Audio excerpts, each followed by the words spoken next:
اور سبحان تسلیم کرو گے تو ایک حوالہ ہے، وہ ہے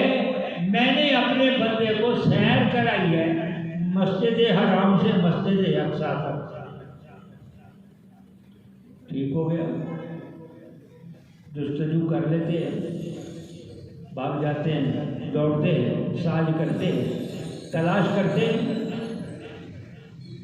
پر اتنی تو سمجھ آ ہی جانی چاہیے کہ سیریں تو ہوا کرتی ہیں،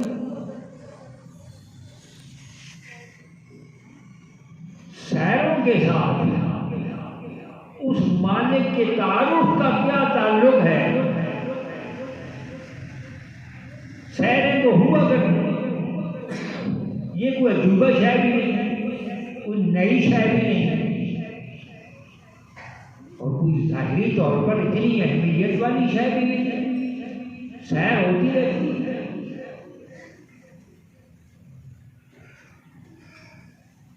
تو فرمایا سیر ہوتی رہتی ہے، یہاں ہے اسرار، سیر کرائی اس سبحان نے سیر کرائی ہے، خود کوئی کرتا ہے تو ٹھیک ہو گیا، اس سیر کی کوئی اہمیت نہیں ہے،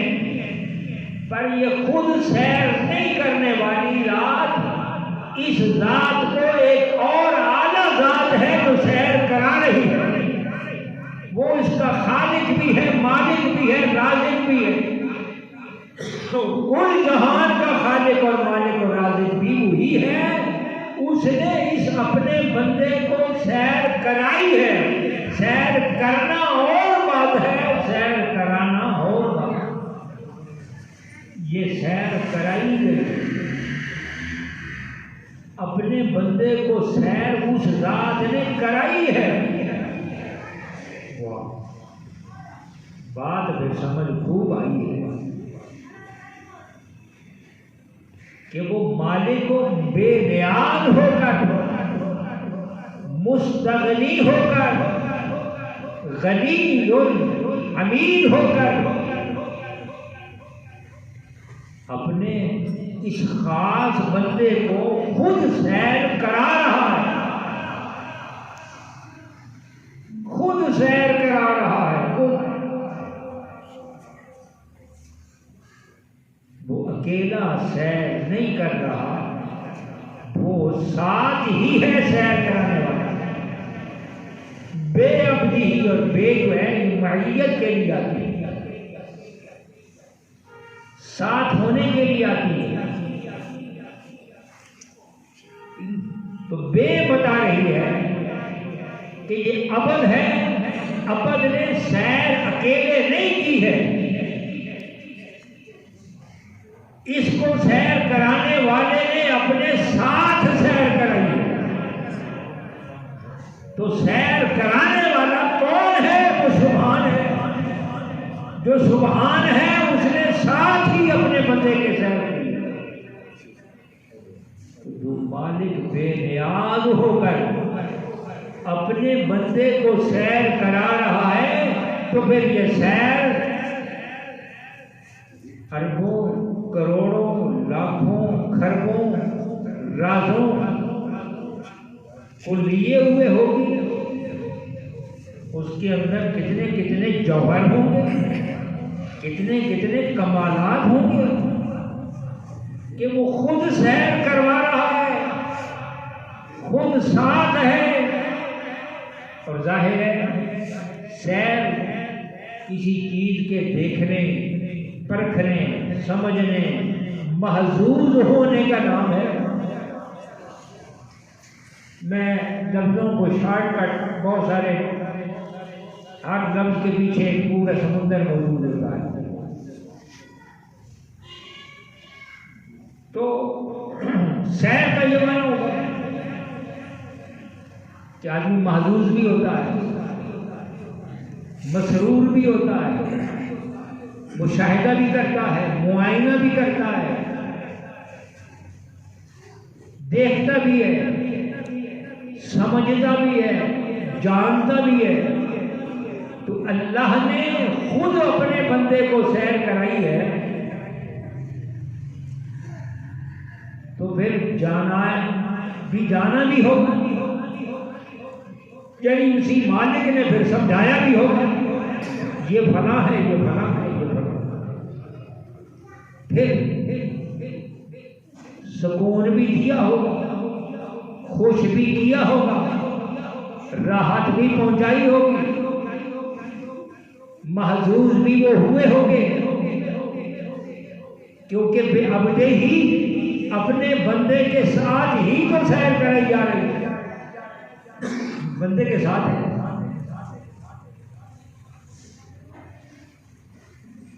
یہ جگہ چیزیں تو اپنی جگہ پر مسلم کہ وہ ذات والا اس کے ساتھ ہے، اپنے بندے وہ خود سیر کروا رہا ہے، خود بتلا رہا ہے، خود سمجھا رہا ہے، خود سرور دے رہا ہے، سکون پہنچا رہا ہے، لطف اندوز فرما رہا ہے، خود بھی آگے چل کر یہ ارشاد فرما رہا ہے لِنُرِيَهُ مِنْ آيَاتِنَا، تاکہ ہم ان کو اپنی نشانیاں دکھلائیں۔ آیات آیتوں کی جمع ہے، اور آیت کا معنی ہوتا ہے نشانی، علامت،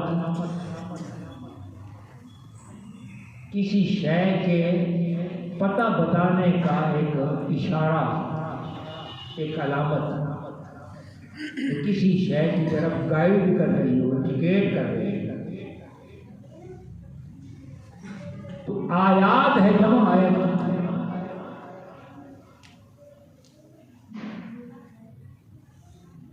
اور یہ لِنُرِيَهُ ہے، یہ را یرا رایون سے ہے، اور رویت آنکھ کے دیکھنے کے ساتھ تعلق رکھتی ہے، تاکہ اپنی آیات اور نشانیاں ہم ان کو اپنی آنکھوں کے ساتھ دکھلائیں، وہ اپنی آنکھوں سے دیکھ لیں، جس طرح کوئی واقعہ ہو اور کوئی کسی کو بتلائے تو سمجھ میں تو آئے، لیکن تسلی کے لیے یوں فرمائے کہ آؤ جی چل کر دیکھ لیں، خود اپنی آنکھوں سے دیکھ لیں۔ اللہ نے اپنے محبوب کو سب کچھ تو دے رکھا تھا، علم، کمال، سب کچھ تو موجود ہی تھا، اب فرمایا لِنُرِيَهُ مِنْ آیاتنا، محبوب اپنی آنکھوں سے سارا کچھ دیکھ، لِنُرِيَهُ تاکہ ہم دکھلائیں، اللہ، یہ تو قرآن کے باب کھولتے جائیں، قرآن کی گرہ کھولتے جائیں، راز کھلتے جائیں گے، بابوں کے باب کھلتے جائیں گے، دل مسرور ہوتا جائے گا، آنکھیں پر نور ہوتی جائیں گی۔ لِنُرِيَهُ تاکہ ہم دکھلائیں، آنکھ دیکھنے والی تو ان کی ہوگی، مگر جب ہم دکھلائیں گے، جب ہم دکھلائیں گے تو پاور پھر رب کی ہوگی، اللہ کی پاور سے وہ دیکھیں گے، جب اللہ کی پاور سے دیکھیں گے تو پھر کتنا دیکھیں گے، کیا دیکھیں گے، کسی کے وہم و گمان میں بھی نہیں آ سکتا کہ مصطفیٰ پھر کیا دیکھتے ہیں، کیا کچھ نہیں دیکھتے، کیونکہ لِنُرِيَهُ دکھلانے والا خود احکم الحاکمین ہے، جب دکھانے والا احکم الحاکمین ہے تو پھر نگاہ بھی مصطفیٰ کی ہے، پاور رب اولا کی ہے، پھر کیا کچھ نہ دیکھا ہوگا، پیچھے کیا رہ گیا ہوگا، سب کچھ دیکھ لیا۔ کیونکہ وہ فرما رہا ہے نا لے نورے یہو، تاکہ ہم دکھلائیں اس کو. یہ جمع متکلم کا صیغہ ہے. اب اللہ وحدہ لا شریک ہے، یہاں تو واحد متکلم کا صیغہ ہونا چاہیے تھا.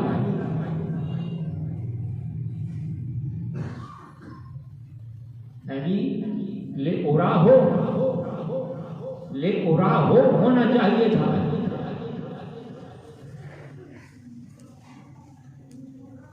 لے ارا ہو ہونا چاہیے تھا. کیا ہے؟ لے نوری ہو، تاکہ ہم دکھلائیں ان کو. واحدہ لا شریک ہو کر صیغہ جمع کا استعمال فرما رہا ہے. جمع کے صیغے کا کیا تعلق ہے؟ اس کی وحدانیت میں فرق آ جائے گا. وہ تو وحدہ لا شریک ہے. واحد متکلم فرسٹ پرسن سنگولر کا صیغہ ہونا چاہیے تھا، واحد متکلم کا صیغہ ہونا چاہیے تھا. یہ جمع متکلم کا صیغہ ہے.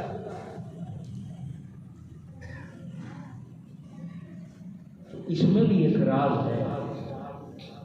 وہ یہ ہے کہ لنوریہو، وہ ذات تو وحدہ لا شریک ہے، مگر اس کی صفات بہت ساری ہیں. ذات ایک ہے، صفات بہت ساری ہیں. فرمایا کسی کو یہ گمان نہ پڑے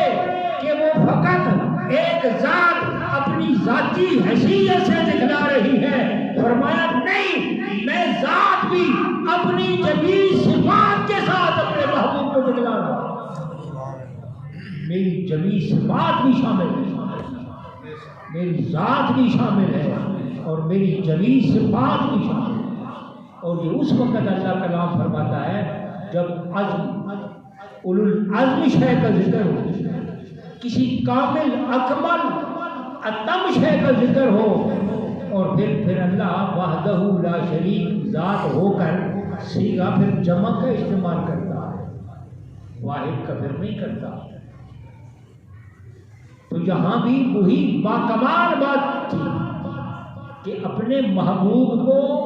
آیات و نشانیاں اور اس کائنات کا دکھانا مقصود تھا. تو فرمایا فقط میری ذات ہی دکھانے میں شامل نہیں، بلکہ میری ساری صفات بھی شامل ہے. میں اپنی جمیع صفات کے ساتھ اپنے محبوب کے ساتھ، اللہ اکبر، میں اپنی جمیع صفات کے ساتھ، اپنی تمام صفات کے ساتھ اپنے محبوب کے ساتھ ہوں، اور اپنے محبوب کو اپنی جمیع صفات کے ساتھ یہ کائنات کی سیر کر رہا ہے. اللہ اکبر. کوئی یہ محبتوں کے راز کیا جانے گا، یہ راز الفت کوئی کیا جانے گا. جو بے نیاز ہو کر اتنی محبتوں کو نچھاور کر رہا ہے، اپنی ساری صفات، اپنی ذات، سب کچھ ادھر موجود ہے، تو پھر کیا کمال ہے محبت کا. یہ اسی لیے کہ جب محبوب و محب میں محبت اپنے درجہ کمال اور نقطہ ارتقاء تک پہنچ جاتی ہے، تو پھر میرے تیرے کی بات رہتی نہیں. اسی لیے کسی نے کہا نا، میں تو مالک ہی کہوں گا کہ ہو مالک کے حبیب. یا رسول اللہ میں تو مالک ہی کہوں گا کہ ہو مالک کے حبیب، کیونکہ محبوب و محب میں نہیں میرا تیرا، کیونکہ محبوب و محب میں نہیں میرا تیرا، محبوب و محب میں میرے تیرے والی بات ہوتی ہے، تو اسی لیے اللہ نے فرمایا میرے تیرے والی بات تو ہے نہیں ہے محبوب، میں بھی میری ساری صفات بھی تیرے ساتھ ہے، سیر کروا رہے اور تجھے دکھلا رہے۔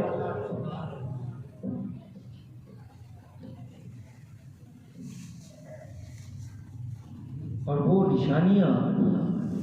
جو مسجد اقصی کے ارد و گرد کی بات اللہ نے فرمائی ہے وہ کیا ہے؟ لِنُرِيَهُ مِنْ آيَاتِنَا بارکنا حولہ، مسجد اقصی، اور اللہ فرماتا ہے بارکنا حولہ، حول کہتے ہیں ارد و گرد کو، تو برکتیں تو مسجدوں کے اندر ہیں، اور مالک خالق رب کہہ رہا ہے بارکنا حولہ، اس مسجد اقصی تک سیر کرائی جا رہی ہے جس کے گرد و نواح میں اردا گرد ہم نے برکتیں ڈالی۔ مولا مسجد اقصی سارے نبیوں کا قبلہ، برکت تو اس کے اندر ہونی چاہیے، تو بات برکت کی باہر فرما رہا ہے۔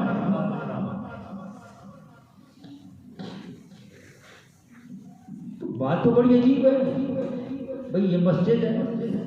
ہم اس گھر میں آتے ہیں تو اللہم افتح لی ابواب رحمتک کا پڑھتے ہیں، ہم گلی میں جا کے تو اللہم افتح لی ابواب نہیں پڑھتے، ہم ان کے ارد و گرد کئی مکانات ہیں ان میں داخل ہونے کے وقت تو اللہم افتح لی ابواب ہم کوئی نہیں پڑھتے، کیونکہ برکتیں اور رحمتوں کے دروازے یہاں ہیں، ادھر سے آ کے رحمت کے دروازے کھلواتے ہیں، قریب گھروں میں تو جا کے رحمتوں کے دروازے کھلوانے کی دعا نہیں کرتے۔ برکتیں تو مسجدوں کے اندر ہیں، باہر نہیں ہیں، اور قرآن کہہ رہا ہے، خدا فرما رہا ہے کہ مسجد اقصی کے گرد و نواح میں ہم نے برکتیں ڈالی ہیں۔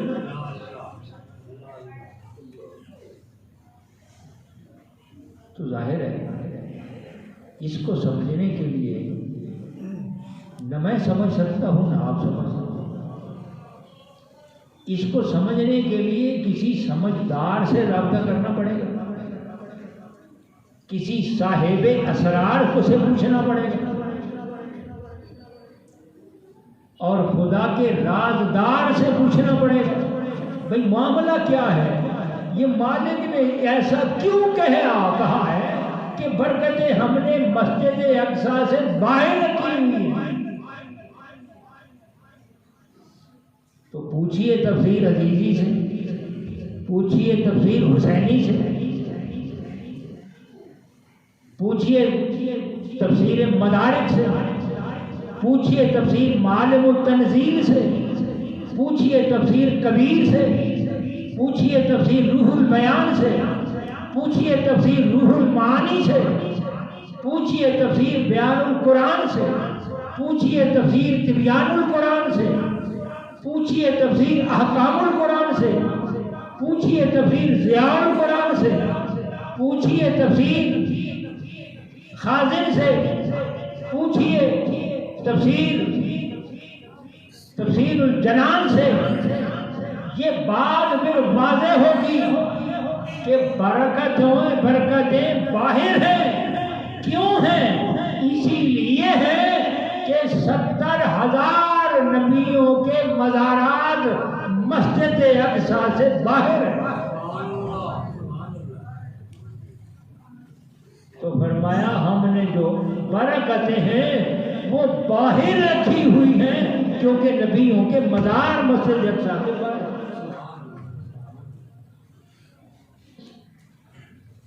اس کی گرا کھولیں گے کبھی وقت آیا تو. اب چونکہ وقت پورا ہو گیا ہے، سن کے پڑھنے نہیں سکتے.